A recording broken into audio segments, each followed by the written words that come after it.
kune vanhu vanozovhura hombe nokune munhu anonzi Kerina Mjati anouya pahendo yake X aiwa oexposa ED Mnangagwa otaura nemamwe mashoko aiwa ekutuka ED Mnangagwa. Ndisanambira mashoko ataurwa naKerina Mjati aiwa achitaura mashoko ekuti Russia yagona ikaexposa ED Mnangagwa noti bva subscribe like utina on the bell icon. Ndo anoyanyora achiti anhu vekumumbwa ngavatore munhu wavo ED vaite man talk nemutengesi uyu. ED akunwa kuenda kana kangomakuririsa ndopesa dash kunyepa so that he can stay in power. Zimbabweans stay woke. Kuda kukuisai fear of war and killings as he did August 2018.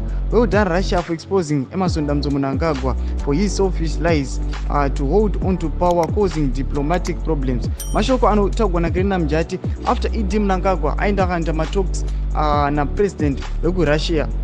Chinova chitiko aiwa chiri going underway. Vanhu vari kuvhunduka vachinzi aiwa president wekurussia vaita madiscussions naED Mnangagwa achivakonvinza kuti agopiwa aiwa mass protection from Zambia. Aiwa chimbotizai mafungiro enyu nokudii pamusoro pemashoko auya akataurwa naKerina Mjati aiwa achivaexposa ED Mnangagwa pamusoro aiwa pethe meeting yaakaita aiwa naPutin president wekurussia. Pinda comment section medu mutidze mafungiro enyu. Musangano subscribe kulike tinotena on the bell icon.